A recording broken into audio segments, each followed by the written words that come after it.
Hello, students. This is Professor Karasi with Chapter 8 for Cognitive Psychology. So, Chapter 8 is very close in alignment with Chapter 6 when we talked about problem solving. A reasoning can contribute to problem solving, but is indeed a separate entity. So, let me go back to Zoom and share my screen again. Share. There we go. Okay. Formal reasoning. No matter which public topic you discuss or which personal aspect you worry about, you need reasons for your opinion and argumentation. Moreover, the ability of reasoning is responsible for your cognitive features of decision making and choosing among alternatives. Every one of us uses these two abilities in everyday life to the utmost. Okay. So there's formal reasoning and then there's informal reasoning, and I'm sure that that's going to be the next one of the next things to talk about.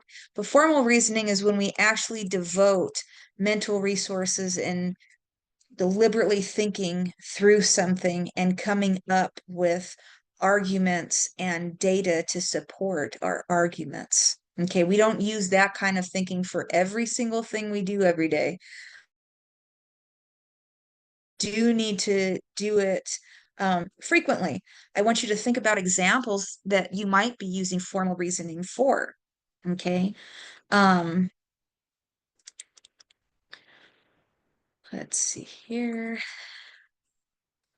Deductive reasoning is concerned with syllogisms in which the conclusion follows logically from the premises. The following example, okay, so I didn't go over this particular example, but deductive reasoning is kind of just the logical conclusion given the facts. Categorical syllogisms. The statements of the premises begin typically with all, none, or some, and the conclusion starts with therefore or hence. These kinds of syllogisms fulfill the task of describing a relationship between two categories. So in this case, one thing I want to point out about categorical syllogisms is there's an errand thought present when people use or start them with all or none or always, which we call superlatives, when we say that can't happen to anyone, or that can, or that always happens to this particular group. It's kind of erroneous in thinking that you can make a statement or a syllogism surrounding an entire population of people or entire circumstances. So I like to try to stay away from words like always, never, all, because there's always exceptions to that rule. So using some tends to be a little bit better. Okay, then let's see. The normative approach is based on logic and deals with the problem of categorizing conclusions as either valid or invalid. Valid means that the conclusion follows logically from the premises, whereas invalid means the contrary. Two basic principles and a method called Euler circles have been developed to help judging about the validity. The first principle was created by Aristotle and says if the two premises are true, the conclusion of the valid syllogism must be true. Okay. The second principle describes that the validity of a syllogism is determined only by its form, not by its content. Okay, these two principles explain why the following syllogism is valid. All right, so the first principle says if you've got two premises or two statements about something that are true, then the conclusion absolutely must be true. It's kind of like looking at an equation. when you add two positives, your result is always going to be positive. When you add two negatives, your result is always going to be negative. That's kind of how principle one works. The second principle is saying that that's not necessarily the case, and it's more about holistic content than it is about having true or false or debatable premises.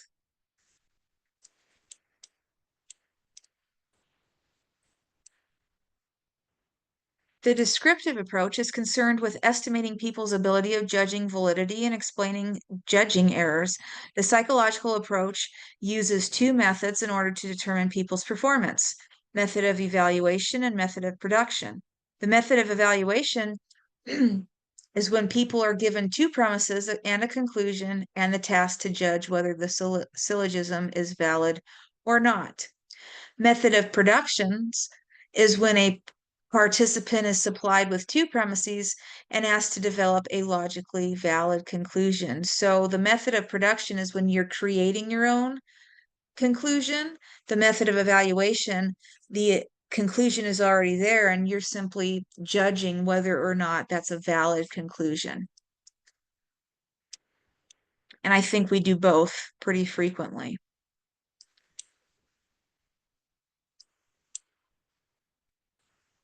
Effects of culture on deductive reasoning. People can be influenced by the content of syllogisms rather than by focusing on logic when judging their validity. Psychologists have wondered whether people are influenced by their cultures when judging. Therefore, they have done cross-cultural experiments in which reasoning problems were presented to people of different cultures. They observed that people from different cultures judge differently to these problems. People use evidence from their own experience and ignore evidence presented in the syllogism, um, which is true. We kind of draw on our own experience and what our own culture supports in the way of problem solving and figuring out validity of things. And we tend to rely more on that than the actual premises themselves.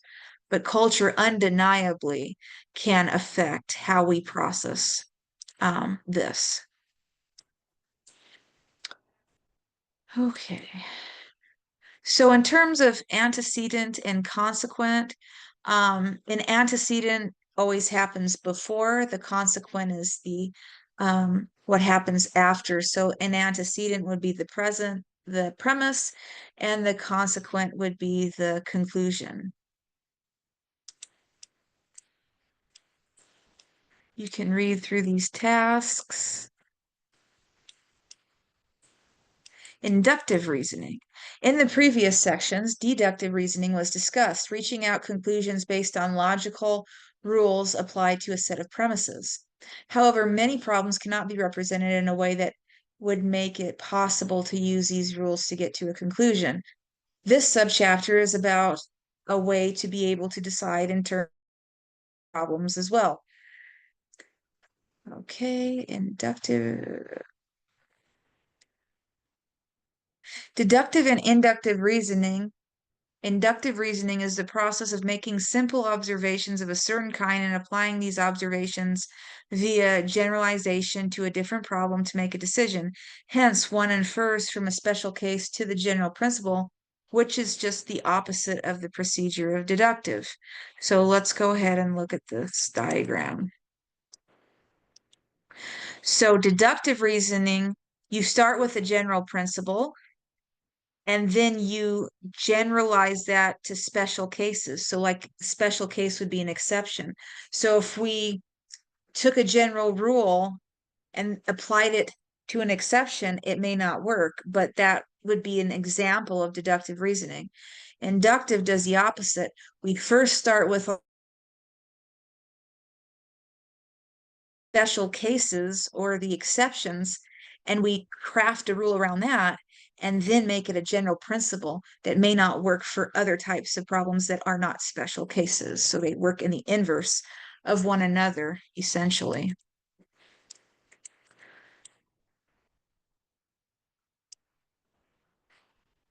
Reliability of conclusions. If the strength of a conclusion of an inductive argument has to be determined, Three factors concerning the premises play a decisive role. So I think both the reliability and validity of conclusions is very important. And oftentimes, if we don't have reliability or validity of a conclusion, it's flawed, generally speaking, right? We want to see a conclusion be reproduced in terms of reliability. So if we start with a premise and it holds true as a conclusion, we want to see that continue to happen. And if that continues to happen across various situations, then it's considered reliable. If it doesn't, then it's not a reliable argument. Okay. Quality of evidence is always important. So, for example, when you guys write your papers, that's why I'm so picky about your sources, because there's a lot of stuff on the internet and you can find all sorts of information about what you're researching that may or may not be accurate or reliable. So that's why I say you have to use Google Scholar and you have to use the college library database, because there is less issues with the quality of evidence. The quality of evidence tends to be higher in those types of sources. The availability here, processes and constraints. Um, the availability heuristic and representative heuristic. So confirmation bias is introduced, which sometimes influences people's reasons according to their own opinion. So the confirmation bias is when we actively look for arguments that support an opinion we already have. Okay, so for instance, people tend to watch the news according to what they believe. If you looked at the news via different channels, it is amazing to see how similar events are described from a different vantage point. So people are going to watch the news outlet that is in most alignment with their personal values and what they believe to be true. That's what the confirmation bias is when we're constantly looking for evidence to support what we already believe. And in doing so, we create some degree of fallacious thinking because we don't make ourselves aware of other possibilities and other vantage points. The availability heuristic, let's see, where's it? A good. Things that are more easily remembered are judged to be more prevalent. An example for this is an experiment done. Okay. Um,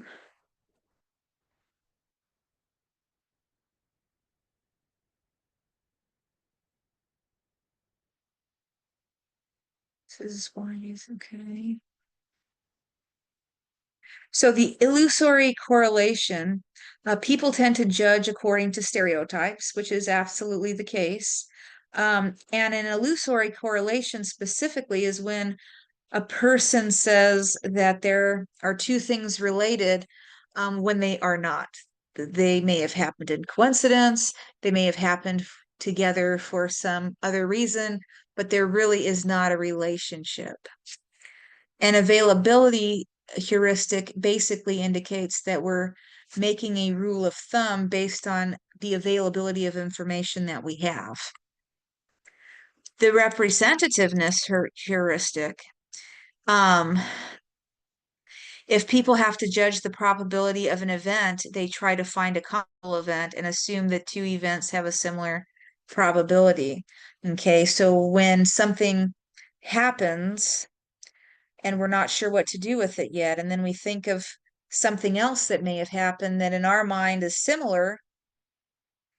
We automatically kind of think, oh, well, they're going to turn out the same way, which is usually not the case.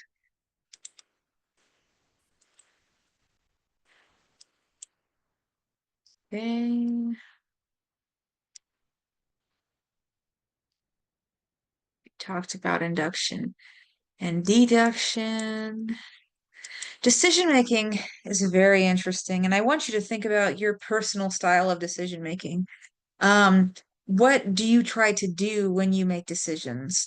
Do you act differently when making big decisions, which are very important and consequential, versus, what shirt to wear for the day? We don't use the same amount of reasoning, right? We use more informal reasoning when we're performing perfunctory duties during the day that there's no consequence to. But if there's a consequence attached, we are far more likely to use formal reasoning to get us through. So choosing among alternatives, I don't know if you have ever heard of, and I don't know that they go through the paradox of choice, but I do want to talk about it. Um, when we make decisions, the best case scenario is that we have a number of alternatives to choose from. But as you know, life doesn't always give us a number of alternatives, and we sometimes have to make very difficult decisions given the cards we're dealt. Now, the paradox of choice is when there are too many alternatives and people cannot decide what to do because of an influx of alternatives. So, for instance, if you brought your kids to an ice cream place, okay, I don't know if you've ever brought kids to an ice cream place. I certainly have, and it is something.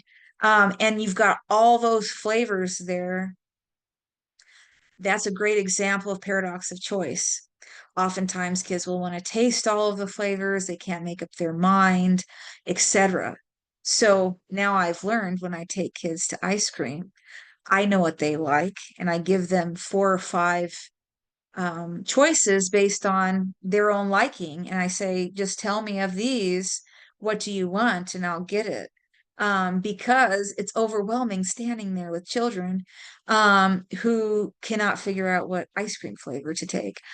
People do this quite a bit. People do this with technology. People do this with cars when there's too many choices, they can't decide, and oftentimes report dissatisfaction with their choices as a result of it. The utility approach, there are 3 different ways to analyze decision making. The normative approach assumes a rational decision maker with well-defined preferences. The rational choice theory is based on a priority of considerations. The descriptive approach is based on empirical observations and or experimental studies of choice behavior, which is a lot harder to do. And the prescriptive enterprise develops methods in order to improve decision making, which is something we like to do. We want to improve our decision making over time, and as we age, it does get better, but we have to continually monitor our progress and be open and willing to try different strategies in order to do so. Misleading effects. Um, Even respecting the considerations above, there might still be problems to make the right decision because of different misleading effects, which mainly arise because of the constraints of inductive reasoning. In general, this means that our model of situation problem might not be ideal to solve it in an optimal way. The following 3 points are typical examples of such effects. Subjective models. This effect is rather equal to illusory correlations, again, which is when someone is claiming that 2 things are related in some way and they're actually not. Before in the part about the constraints of inductive reasoning, it is about the problem that models which people create might be misleading since they rely on subjective speculations. An example could be deciding where to move by considering typical prejudices of the countries. Um, for instance, always having good pizza, nice weather, a relaxed lifestyle. So those are things that people make really serious decisions about, right? I'm sure you've heard a lot of people saying that, they want to move to another state. And when you ask them why that is, they'll say things like weather, they'll say things like cost. Though while those things are true to consider, um, there's also some reasoning that's lacking because they're not thinking about the whole picture. So if you go to a place like, North Carolina or you go to a place like Virginia or on the East Coast, yes, the weather can possibly be better. May not be as hot, but it may have the humidity. But something they may have not thought of is snow. We don't have to shovel ourselves out of the driveway in Southern California. Now, for my Northern California folk, that may happen, depending on where you're located. But out here in Southern California, we never have to worry about the kinds of wheels we have on our cars because of weather and the temperature and things like that. But we do have a lot of sun that other places do not have. So it's kind of like having to weigh one against the other, which sometimes people don't do. They just think of the stereotype or um, the general heuristic. Focusing illusion is another misleading effect. By considering only the most obvious aspects in order to make a decision like the weather, people often neglect various important other outcomes like circumstances at work. Absolutely. When people say that California is too expensive, absolutely, California is one of the most expensive places in the union. However, the job prospects of California are a lot different than West Virginia. So, yeah, West Virginia is going to be cheaper, but are there going to be the same amount of job opportunities in that place? Framing effect. A problem can be described in different ways and therefore evoke different decision strategies. If a problem is specified in terms of gains, people tend to use a risk aversion strategy, while a problem description in terms of losses leads to apply a risk taking strategy. An example of the same problem and predictability different choices is the experiment. A group of people are asked to imagine themselves $300 richer than they are, is confronted with a choice of a sure gain of $100 or an equal chance gain of 200 or nothing. Now, I already know what I'd pick. I'd pick the sure chance of 100 because that's just my personality, but there would be more people who would go for the 200 or nothing. Most people avoid the risk and take the sure gain, which means they take the risk aversion strategy, which means they don't want to incorporate risk. Although in today's population, I think people are fairly comfortable with risk, at least compared to where we were historically in society. But most people want to see sure as opposed to losing everything.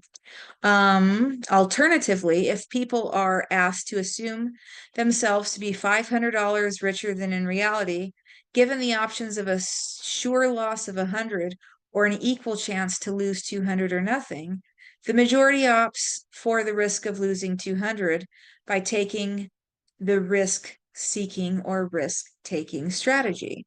This phenomena is known as the framing effect. Um, and can also be illustrated. Okay. So risk aversion versus risk taking. In risk aversion decisions, we want to minimize risk.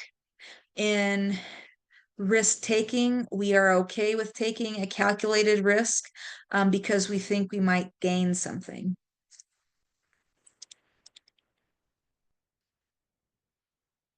Executive functionings, all in that frontal lobe. That's where our executive functions lie. Subsequently, the question arises how this cognitive ability of making decisions is realized in the human brain. As we know, there are a couple of different tasks involved in the whole process. There has to be something that coordinates and controls those brain activities, namely the executive functions. They are the brain's conductor, instructing other brain regions to perform or be silenced, and generally coordinating their synchronized activity. Thus, they are responsible for optimizing the performance of all multi-threaded cognitive tasks. So our executive function all lies within our frontal lobe and prefrontal cortex.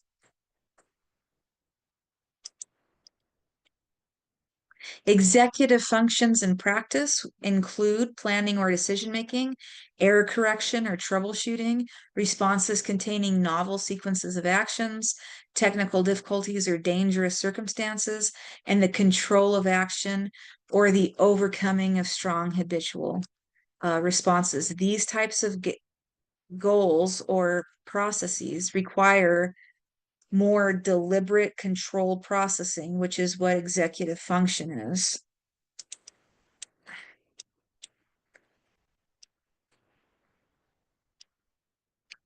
You can read about goal-directed behavior, problems in sequencing, I won't worry too much about. Problems with self-criticism and monitoring, I want you to think about. Um, it's different in different parts of the world, but here in the United States, where we live in an individualistic nation, which is very different from a collectivistic nation, um, people struggle more with self-criticism or being monitored by somebody else. In collectivistic nations where or environments where the family, the community are more important and we're making decisions based on the welfare of those entities, um, they're they tend to be a little more open to being monitored by others and receiving self-criticism. But here in the United States, because we're kind of thinking about the individual as opposed to the community, neighborhood, or family, um, it's harder to receive self-criticism. I want you to think about other factors that may contribute to issues with self-criticism and being monitored by other people. Here we go with the diagrams again. You can take a look at those.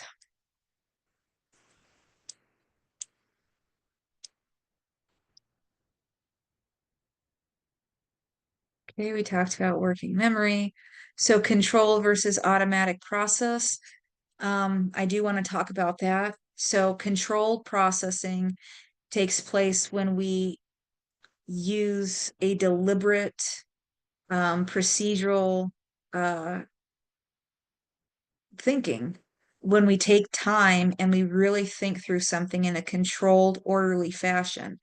Automatic processing is when we receive information and we make decisions autonomically without a lot of deliberate thinking. That's kind of the difference between controlled versus automatic. And both are important. We need to know how to automatically make decisions too, because if we sat and thought about every single decision we make, that would be overwhelming. But we have to be able to tell the difference between tasks that would require automatic versus controlled processing. Okay. I would read about the goal list. I think goal lists are really important. Um, okay, Venn diagrams.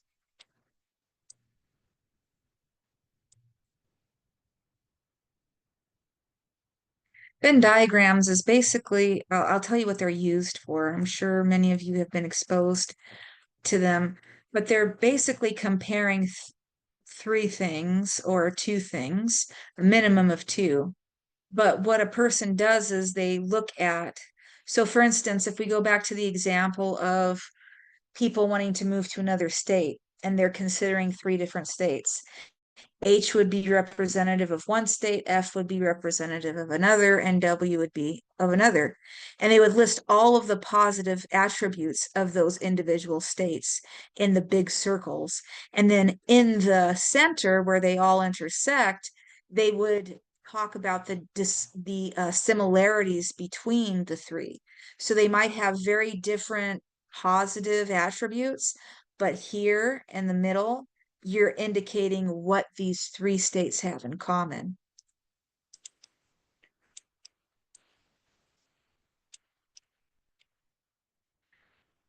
Talked about syllogisms. Okay, so that does it for that chapter. Okay. Um, for that chapter, again, I want you to always think about how it relates to you. How you determine through reasoning whether something's valid or not. When you hear something on TV or you hear something in social media, what types of reasoning techniques do you use to determine whether or not you think that that's a reliable source or whether you should listen to the advice given, etc. Those types of things are important to take a look at. And that will do it for this particular chapter. I'll go ahead and end my share, and I'll see you next time. Bye-bye.